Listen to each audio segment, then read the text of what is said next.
Hello, and welcome back to another episode of Rebirth Era. My name's Jess, and I'm really excited you're all joining me here again for the next episode. It's such an honor to be here, and it's such an honor to feel like I want to create again, and how I want to share my story, and just the fact that it's being so well received, and I just feel really honored that any of you are tuning in and listening to this. So thank you, thank you, thank you. Today is just going to be another freestyling style episode, just more about my story and how I followed XYZ breadcrumbs or whatever it might have been in order to get here, and also just some tidbits about the way that I see the world and how I kind of like talk to myself and think about myself now versus what my train of thought and thinking was maybe more so prior to 2020. 2020 was a really massive catalyst for me. It was a very big catalyst worldwide for a lot of people to kind of wake up to the way that they were interacting with their world and being within their world in order to see, okay, hey, maybe I'm not choosing what I truly want to do. Like, what do I even want to do? Like, who even am I? I can't tell you how many times I've asked myself these questions, and even when I've gone in to try and answer these questions with myself, for myself, or with other people, I have come up short, not really known what to answer, and I've genuinely felt really, really, really lost, even until as recently as the start of 2025. And so if you feel like any of that resonates with you, just know that I see you. You are loved and you are in the right place. This community is for you, and we're all a bunch of misfits. We're all a bunch of like little baddies who just want to be the best version of ourselves, but we want to be that for us, not for anybody else.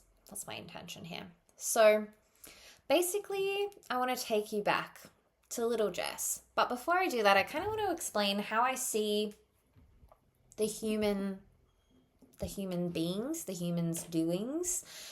We are, to me, from my lens and perspective of the world and everything that I've learned over the last couple of years, which essentially since getting Frankie and realizing I manifested her, I went on this like educational deep dive. Like a Scorpio who wants to know something will dive so deep into it, like filing through the files and just literally like, what can I find out about this, and then how can I test and measure it to see if this is for me and what I get out of it. My life became this experiment of, okay, cool, I've learned this thing. Is this something that will work for me? I love the science behind this. I love the lessons, the teaching behind this, because it wasn't just spirituality. It was science, it was neuroscience, it was biology. What am I putting in my body and what effect is that having? How am I treating my body and what effect is that having?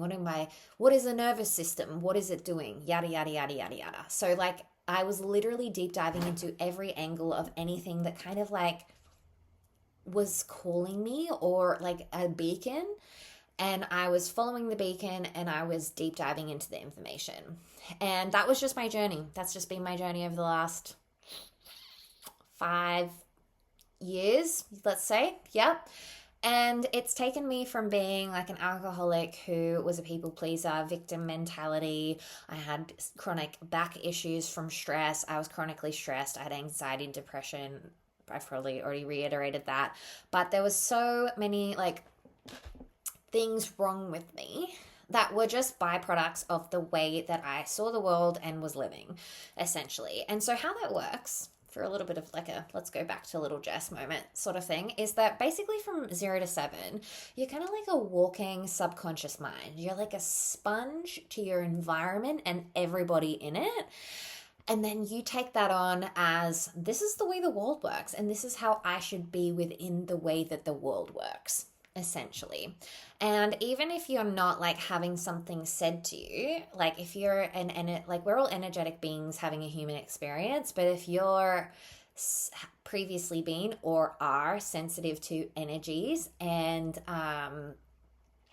vibes, you might have made up even more beliefs and more ways of what you think the world means about you and the world just based on feelings. Like when I do a lot of intuitive readings for clients, but I also do them, I'm part of a advanced intuition class, and so we do regular readings on each other. And a lot of my readings, when we go back to root cause analysis type moments, so going back to the root, uprooting it and going, this isn't the true truth.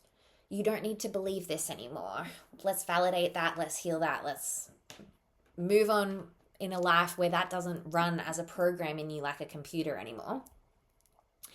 A lot of that for me has come from like before the age of 3. Like I'm barely even talking as a 3-year-old.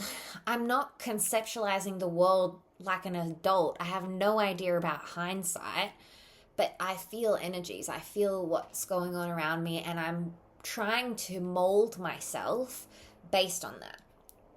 And so as humans, we have so much more capacity and capability than what I was ever taught to believe growing up. I thought that you get to a certain age and then your brain starts to decay, and you like, you know that expression, old dogs can't learn new tricks? Like I was taught to believe that humans can't learn past a certain age, that our brain, like there's so much about neuroplasticity now that never existed to me prior to 2020. And I'm sure a lot of people feel the same. Like our brains are actually malleable and we can continue to learn and grow and develop.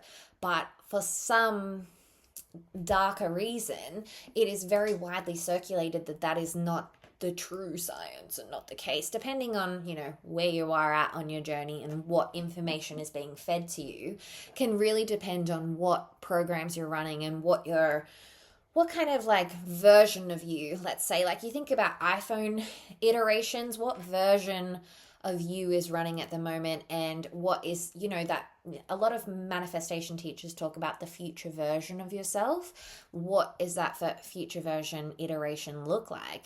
Basically, to collapse time between where you are and where you're going, you work with your beliefs and the way that you speak to yourself and show up in the world, and thus it gets reflected back to you. But I've gone off on a tangent. That will happen sometimes. I love to chat, and my brain will take me to the furthest reaches of the universe just to make a point. So hopefully the point was made. But as a little girl, little Jess made up a lot of different beliefs about the world at large and her place in it. And we all do this.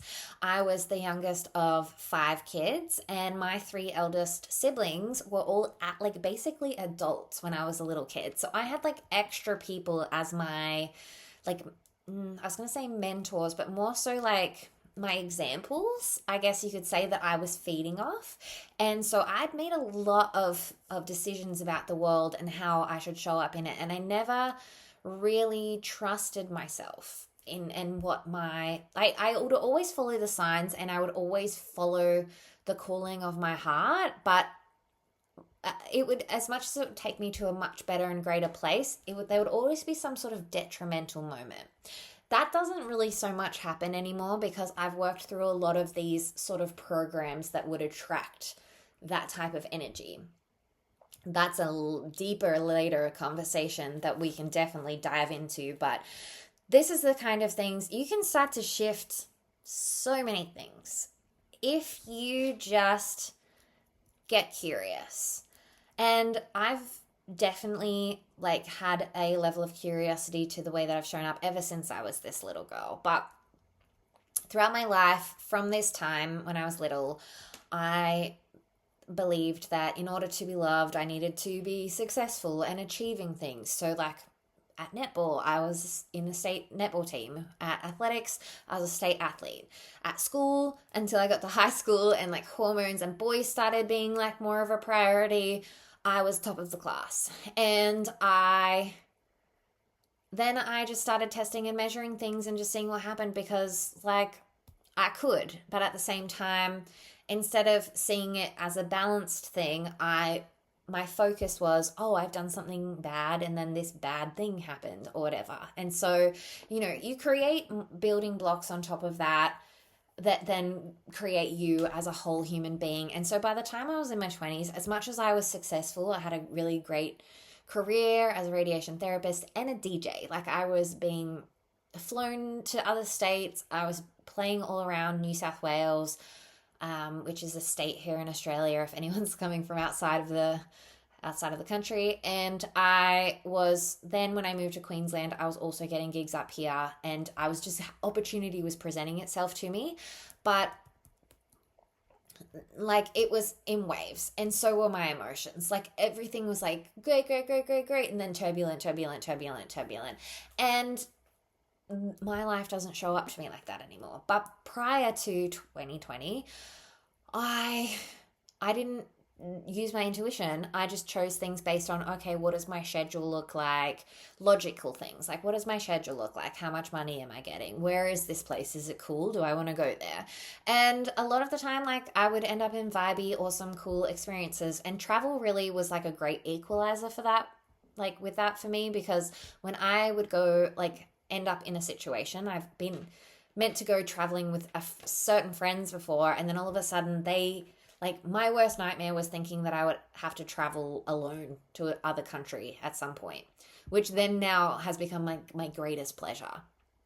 But at the time, because that was my worst fear, which then manifests because you put all of this energy onto it, I ended up traveling alone. And when I traveled alone, I got roofied, and then that was day 2. And I was cycling this affirmation prior to that like, oh, of course, like something like that would happen to me before I went. I was like, oh yeah, like everyone was worried about me traveling because I was worried about me traveling alone. And so that was coming out of other people, which is something that happens. We probably don't even realize consciously that this is happening, but because of a number of scientific sort of things like mirror neurons in our brain and energy as well, people will mirror back stuff to you that kind of hits pain points. And then it's like your job to kind of navigate that. But if you don't know that you're navigating that, you just kind of feed into the energy a bit more, or at least I did with this roofie thing, which then manifested day 2 of my trip of traveling alone through the US. And then thereafter, I had the best trip of my life, because it was like that big fear that I feared happening actually happened, but I survived, and then I was okay. I have many stories like that. I highly, highly do not recommend doing things the white knuckle way that I've done a lot of things, but I do recommend listening to my stories and just taking the gold nuggets out of them, which are learning opportunities. Learn from my mistakes, learn from what I've done wrong, learn from the things that have worked for me, test and measure them yourself, show up with a level of curiosity, and just see what's available for you. But we're giant supercomputers based on our beliefs, what we believe about ourselves, what we believe about other people and how they show up for us. This is something that I've tested and measured with like men, for example. I've always been told, and in circles of people that tell me, oh, you can't meet any good men. You can only meet people online. That's the only way that you can get variety. Like, you don't meet people in real life anymore. There was a month last year where I was really playing with this energy, and I got asked out on 4 different dates by 4 different people, like literally like every weekend afterwards. And all I was doing was going out on a dog walk, and I was in different like spots of the same sort of area. Like, it was just weird, but it happened. And it was because I stopped telling myself those old stories, and I started telling myself and feeding into this new story of course I'd get asked out on the street. Of course people would. Like, literally one guy chased me down the street, and that was just because of what I was programming into my own brain and into my own self, like an affirmation, but kind of deeper. And so anyways, from little Jess all the way into my late 20s / the year that I turned 30 when I got Frankie, I was just this combination of what I learned about the world and what I believed to be true. And I was just making decisions about my life, like my career. Like, I loved DJing and I loved that party lifestyle, but organically and truly to me, if I was able to go back to me as a little girl and teach her what I know now, I wouldn't have followed those paths, let's say, because organically to my energy, I wasn't thriving. I was happy and having fun most of the time, but I was also making a lot of decisions that weren't conducive to like a cool and fun life as well. And brought up a lot of shame, guilt, resentment for myself and other people, and so many other things that could have been avoided if I had have had a different train of thought. And so from 2020, I even had to show up into my relationships differently. And I came from a very reactive background, and myself, I was very reactive because I was never taught how to feel my feelings. I would then bottle all of my feelings down, and working in such a pressure cooker environment with people's lives, like, you have to be so mindful of what you even say in general, let alone if you have a feeling. And so all these powers combined, I would just bottle everything up, and to the point that I was basically like red faced, like my whole body just filled up red, and then I would just explode or implode, and it would just be a mess. And so I was really just like at the end of my tether at the end of 2019. But at the same time, I felt like everything was coming together. I was traveling a lot. I was meeting a lot of people all around the world. I felt amazing. Then I met what I thought was the love of my life when I was over in Europe. And he met me in Thailand for my birthday. I was like, this is it. We're going to be together. I had this whole trip planned out to go over and see him for 6 weeks in April of 2020. And so I had it all booked out for April, May. And I was so excited. I was like, yes, this is my moment. Like, this is so fucking cool. Like, blah, blah, blah, blah. And then 2020 happened. Everything starts shutting down, as do I. I'm working in COVID teams, so I'm working with the same people. And a lot of us aren't really taught how to handle stress. Even if you work in a stressful environment, what happened in 2020, a lot of people, there was no way to prepare yourself for something so magnanimous and unexpected, I guess you could say.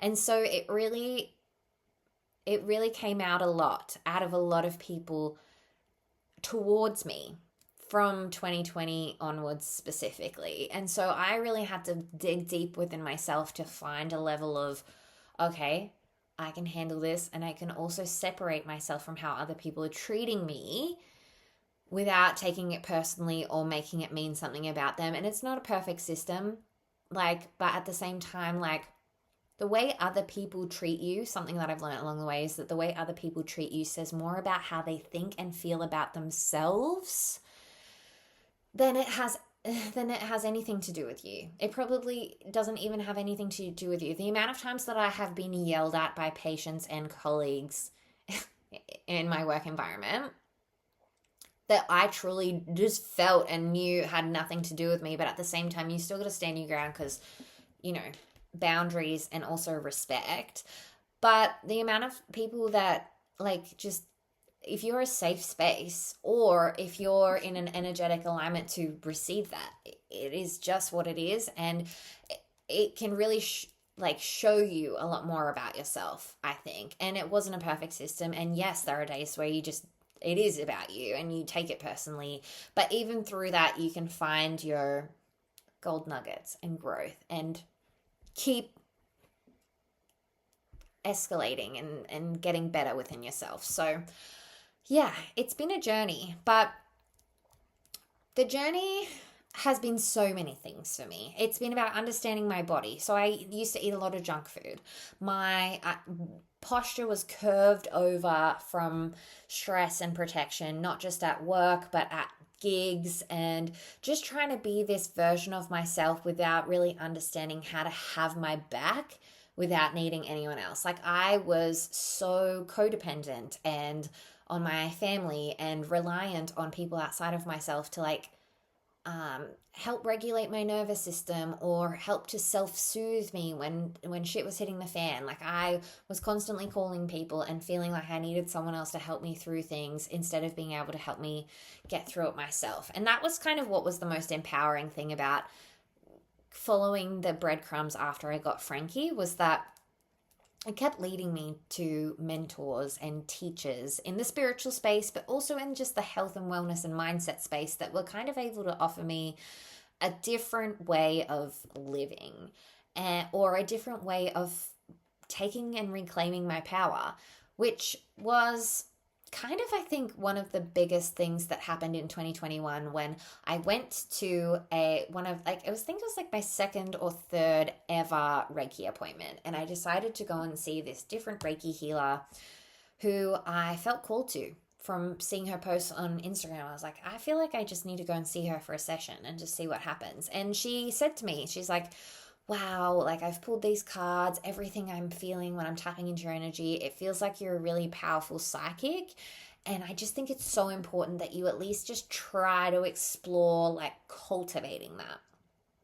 And I was like, okay, like, sure, like I feel that too, but I'd felt it inside, but I'd never had anyone say it to me. And I was like, okay, cool, maybe that's like my permission piece, right? Like, let's see who she sends me to. If any of you have found me from Nat's episode, Nat interviewed me on her podcast, so welcome. But Nat, who is my Reiki Master teacher, which I am now Reiki Master teacher almost, I was sent to her for a level 1 Reiki class, and honestly, I felt like the most like unusual person in there, even though the whole concept of spirituality at that time to me was pretty unusual. Like, I was looking at the manifestation. My manifestation mentor was very spiritual, but like quote unquote normal. And she had a shaman as her, like, one of her mentors. And so, you know, I allowed myself to be open to the experience, but I just didn't put any labels on it. Although every time I went into something like this, I was like, this is the thing that's going to fix me. I just thought something was going to quote unquote fix me without realizing that I was already whole, already fixed. And this was just an extra tool and something that was going to help me feel more empowered, more confident, and less energetically heavy than I had felt previously, I guess. And so I just remained open. And the more that I remained open and just like lent into what was being presented to me, the more I found peace, silence, the capacity to be able to breathe. Like I was so anxious and tense in my body, like taking in normal sized breaths was painful to me in my chest, in my body. And like, I was so aware to this that, like, because I just constantly felt like I was in pain, like physically. And like everything that I've done to work through, heal, shift, all of these sorts of things just started with an idea. And then me asking, okay, well, what would be the best next thing for me to do that would like help me? And then I'd just be open to it. And I've had to change the way that I look at spending money, because an older version of me in a lack mindset would have been like, this is expensive. This is too much money. This is la la la la, insert your kind of lack mentality, like complaint here. And it's not like I don't have human thoughts like that. However, I really try to steer away from that language, because everything that I've done that's led me to where I am now has been an investment in the journey of me getting here. And I've learned a lot along the way about myself, about other people, and about what works for me versus what doesn't. And I wouldn't have been able to do that without testing the things for myself and just seeing how I felt and just being curious to the results. So I went to the Reiki 1 class, then I went to the Reiki level 2 class, and then I'm clearing my house. I'm clearing myself every day. I'm taking a little bit of time in the morning before I go into a really volatile environment with love and respect. That job was tough. I'm dealing with people's lives. I loved the job that I did. I loved performing for the patients. I loved being their rock. But I was also like in an environment that was very similar and reflective to a lot of the things that I was working through. And I had to be like the parent to myself to, like, you know, keep my language at a certain level, because I'm stopping myself from being reactive. I'm working through that. And I'm also working on having a more empowering way of speaking to myself and speaking to other people. So previously, like, one of the hardest things to decondition in my work environment that I'd previously come from was other people speaking about me with respect. I used to self-deprecatingly joke about myself because other people found it funny. Me, because like I guess other people identify me as like beautiful, and like external things mean so much in this world, which it shouldn't. Everything is just neutral. Everybody is beautiful if you know how to look at that within yourself. And the more that you find that within yourself for yourself, the more that the world sees it. It's not outside in, it's inside out. And the more that you can see that and play with that, the funner this game gets as well. But because I already had like the DJ career and I was XYZ, that this self-deprecating aspect would humble me, and so other people would like interact with me and they would just be jerks to my face, but they would think it was funny. And so like that was my way of connection with people. I'm not even joking. But at the same time, like it was what it was, and I was happy until I could see it.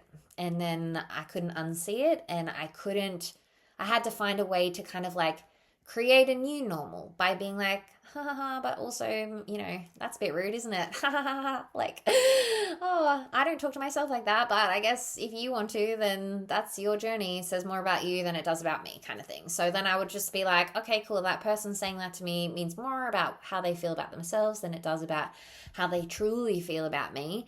Because, you know, we're kind of just all doing our own thing, but it's interesting, right? It's interesting for context anyways, whatever. It doesn't really matter anymore. But it does matter for the sake of the fact that the language was important. And until it was like non-declarative in me, i.e. there was a new way of being that I wanted to bring into my world. And it's like a habit. It takes 60 repetitions roughly to create a habit. The same comes with kind of like if you're in a world, like your own universe, where you like had a belief that in order to be liked by the group, you've got to talk about yourself like shit. And then you're changing that to be like, in order to be liked by the group, I should just show up and be myself. You're potentially going to experience reflections where there's kind of this like awkward moment of like that the same pattern will continue. Someone will make a self-deprecate or a joke about you, which if you were making the joke about yourself, it would be self-deprecating. But I guess if someone else does it, it's just rude. But so they'll make a joke about you, and then you're like, okay, cool. I know that I don't want people to talk to me like that anymore, because I'm journaling this stuff, which is kind of like chronologically keeping record of the fact that either one, what I'm doing is working, or two, like I'm not crazy, like these things are happening and they're rude, right? Like you go and talk to a totally different subset of people.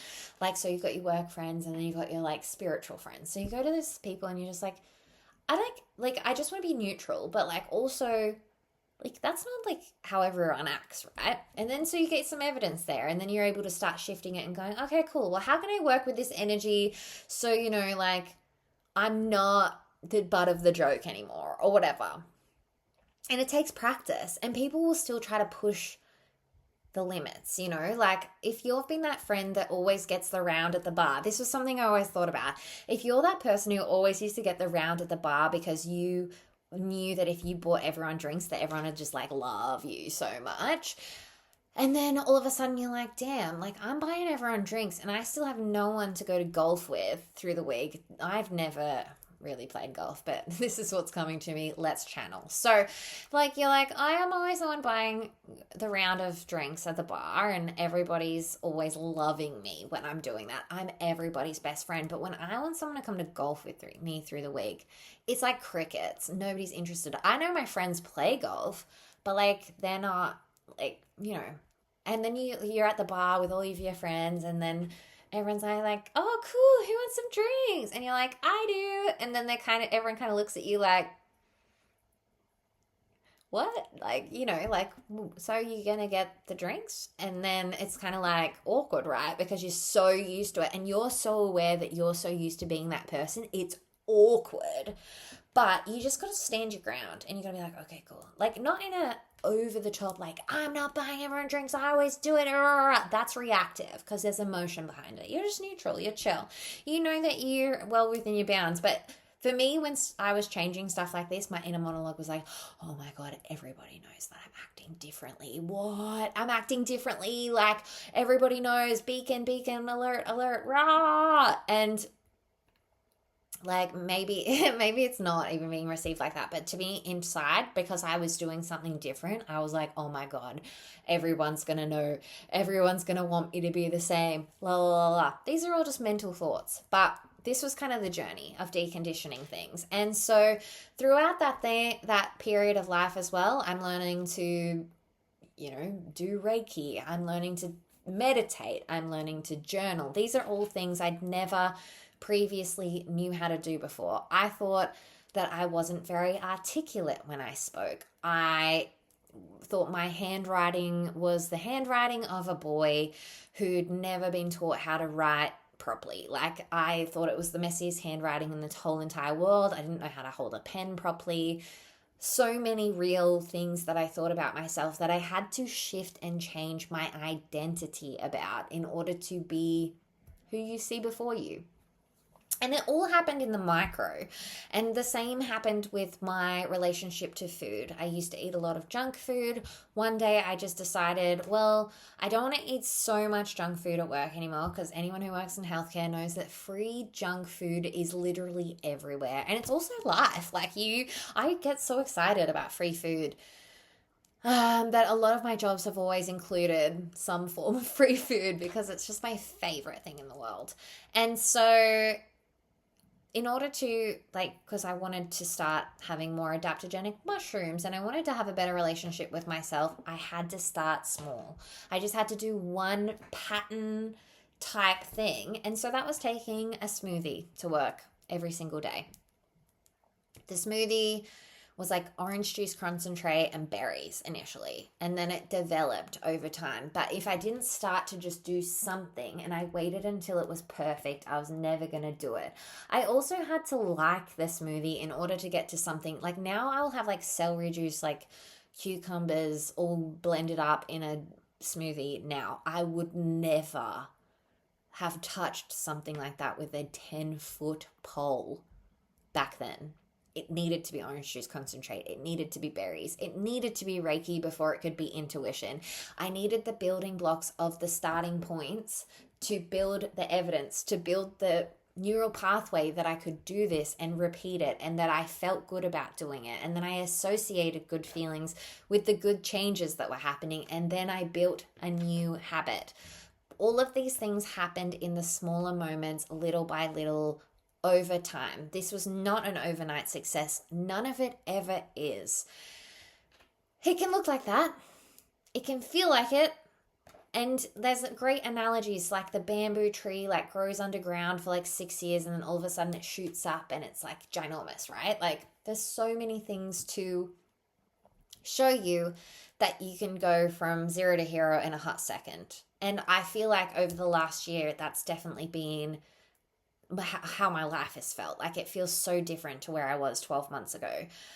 But if it wasn't for all of the little moments of the little work over the little years in order to get here, and the little moments of recognition and the little moments of realizing it's okay that I stand in my boundaries, it's okay that I don't talk to this person for a while until I'm ready to be able to do it from a neutral place instead of a reactive place, or whatever it might be, allowing yourself the permission and allowing yourself the little moments to build the muscle like you would if you were at the gym with a bicep. You're not going to go and lift like 10 kilo weights. You're going to go for like a 2 or something and just get your form right? Like, what gets repeated gets rewarded. And so even your form, like, I used to just try and go for big weights, compromising form at the gym. I actually have previously been a gym girly. I just don't really identify with that era of my life anymore. But because I was so keen and competitive to just be the best, I compromised form, which ended up hurting my back and my body more, along with the stress.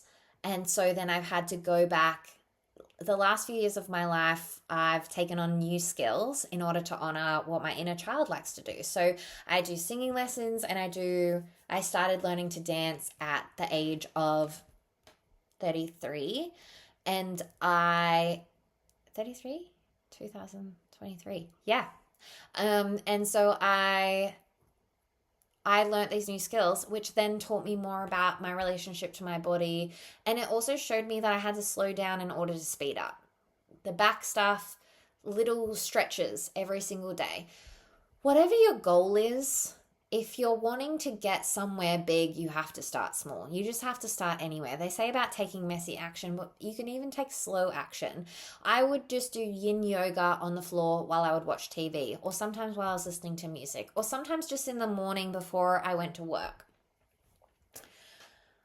I feel like I've given like an overview of my life that's gotten me here until now. It can go so much deeper, but the thing that I found was creating little rituals or structures for myself and building upon them over time, because it's kind of like compounding interest, or like, just building something from the ground up. And so if you've never like driven a car, you're not just going to get in the front seat and know what to do. You might have an idea, but really you're not going to know the ins and outs of it. And so, yeah, I basically, through some of the hardest years of my life, which have been the last few years of doing this work and inputting it into an environment that I knew to be quite intense, the way that I did it was by setting up little structures, having a giant juice at work so that I was full, but I knew it was good stuff. And so then I felt better about it. Having a morning routine didn't have to be perfect. It was just some moment of time that I gave to myself before I went and gave to everybody else, because I was seeing like upwards of 30 people all day, every day, and giving them my whole self and my whole energy and helping them through their journey. But if I hadn't have given to myself in the morning, I was basically at a deficit. Like, you think if you're starting at zero, I was in the negative. And so by doing a little stretch in the morning, by getting a little bit of sunlight, by walking frank, or listening to a meditation, I was already giving to myself that then I could kind of work with from there.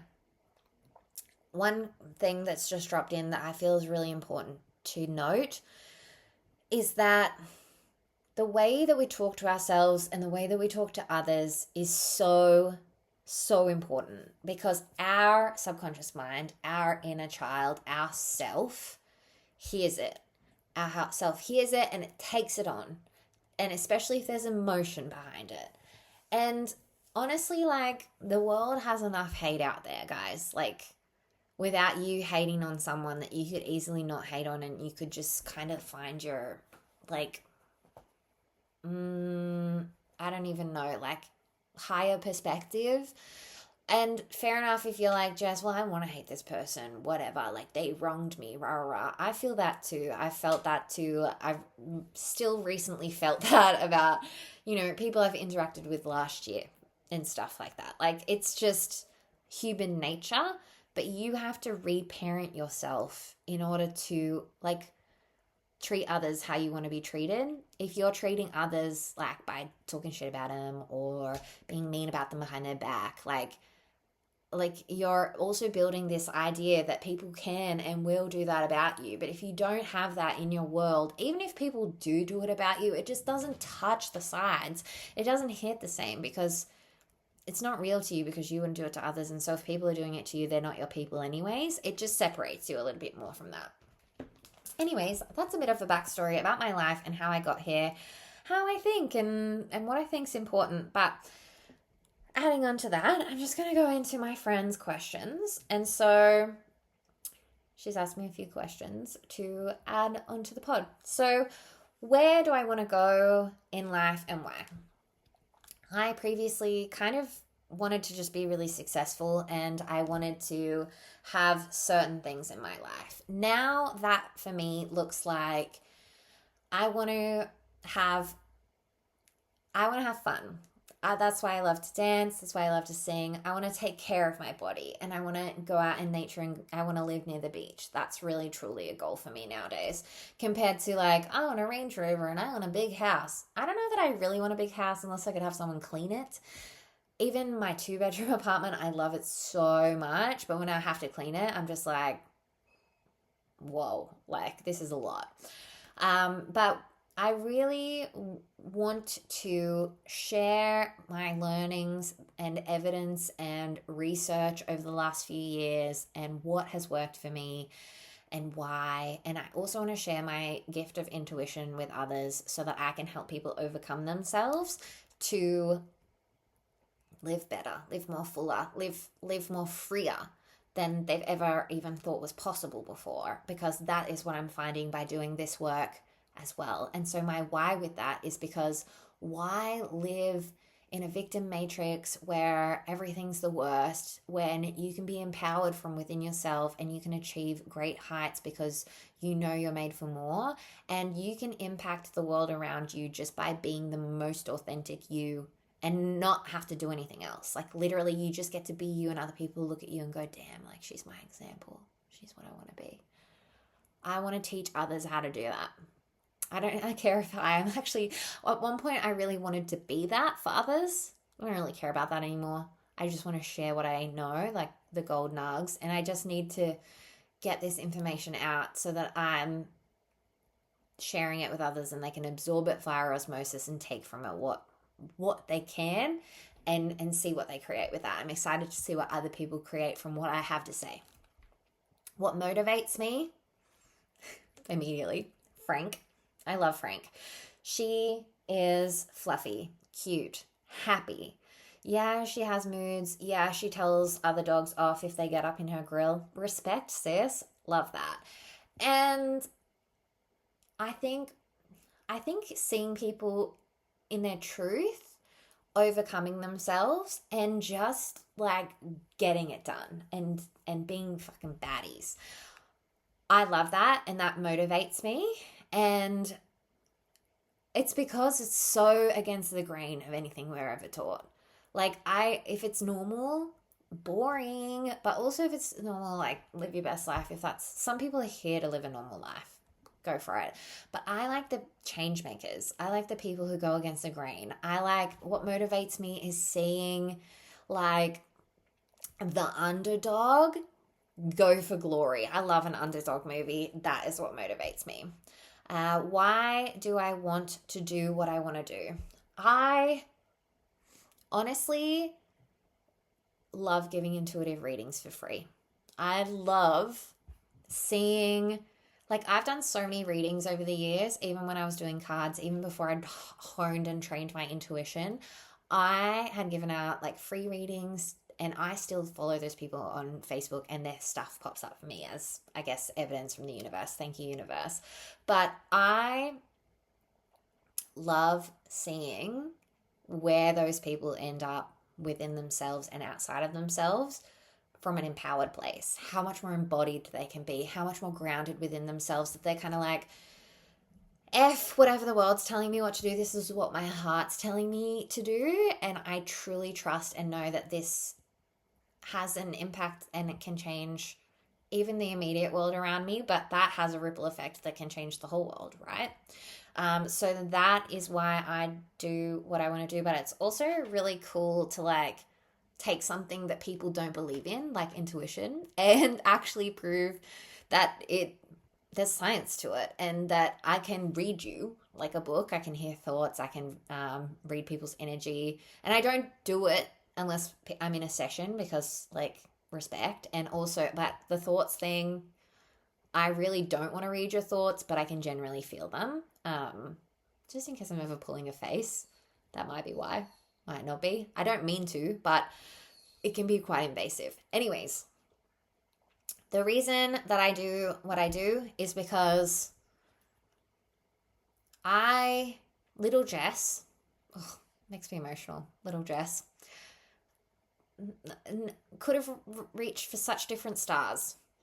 You know, she could have been so many things if she just knew all of this stuff and earlier. And it was never her journey to know all this stuff earlier, so she could get to hear and go, damn, I'm never gonna not know this stuff and share it with people ever again. And I do it for her, and I do it for all of the little girls who are ever told that they can't be X, Y, Z. If it's a true heart's calling, you can be whatever it is that you're meant to be, outside of what the world's telling you or what the world thinks is cool. You can be you can have that impact. You can be effervescent. You can be the belle of the ball, or in the relationship of your dreams. It can be yours, but you have to do it for you and little you as your North Star. And I want to teach people how to connect back to themselves enough to do that, so that nothing can stop them. That's why. What's in it for me?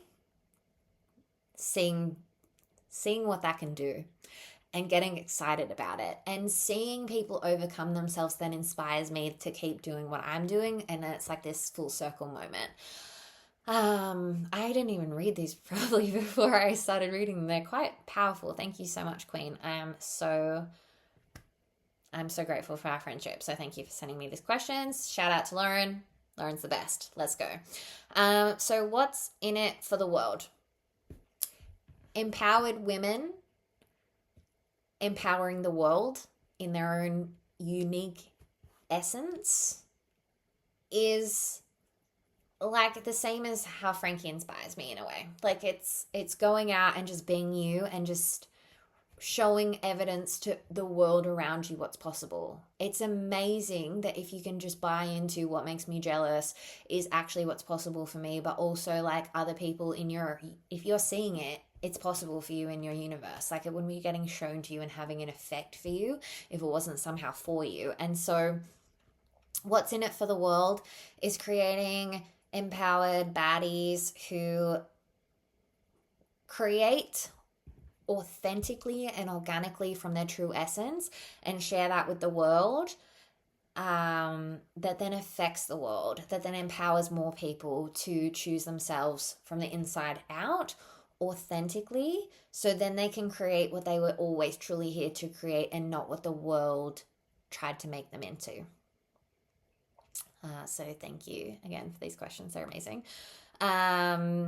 How do I plan on getting what I want? And then she said, tell me more about how you use your intuition. So how do I plan on getting what I want? Using my intuition. I check in with myself, my higher self, and I just develop this relationship with my higher self and the feelings that I feel in my body. I plan on getting what I want by continuing to dive in deeper within myself to understand what my heart truly wants to create and how I want to express that, and just trying to like lean in to the uncomfortable as much as possible is how I plan on getting what I want, by continuously overcoming myself and using my intuition as kind of like the gatekeeper, or like my supportive friend who is going to have my back, but also is giving me the advice I need to be like, okay, cool, this worked for this reason, but it didn't work for this reason. And then taking that information and bringing it back and using that to take my next steps forward. So I plan on just living a cool, fun life. I hope it looks a certain way, but I also can neutralize it within myself if it doesn't. And intuition really helps me do that. It helps me dig in deeper to what's blocking me. So like if I'm going to post this podcast, for example, and I feel fear, I can ask my intuition, why do I feel this fear? Where is it coming from? And I can work with that energy to overcome myself, to make myself more of a magnet and more available to miracles, blessings, and what is truly meant for me. I literally, not too long ago, manifested an overseas trip as part of like a work thing, but really it was work, but it was so much more than that. And I couldn't have been available to that if I didn't follow my intuitive pulls. So I've recently pulled myself out of a very deep period of burnout.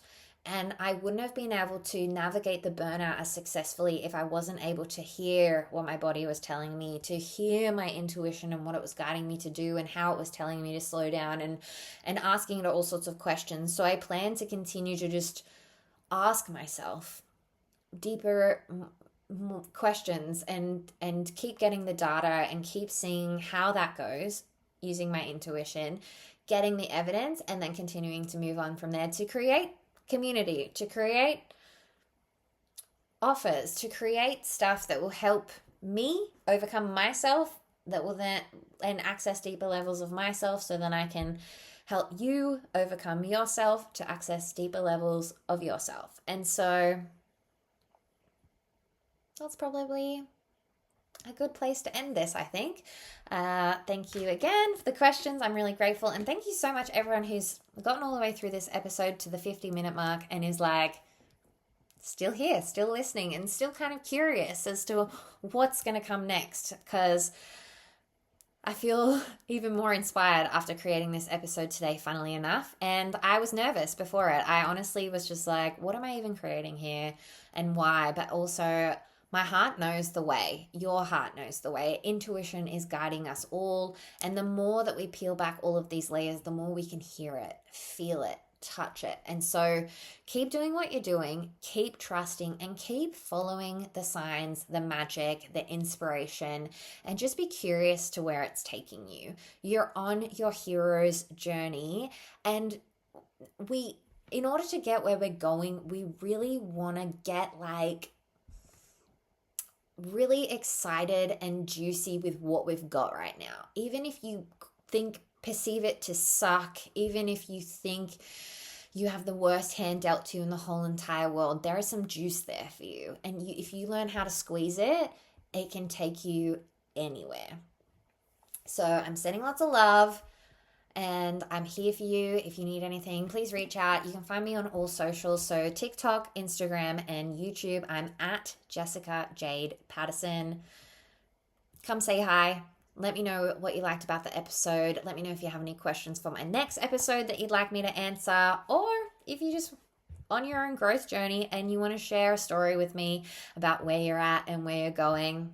We're all in this together, and I'm here for you, and I'm sending you lots of love, and I can't wait for next time. Thanks heaps. See ya.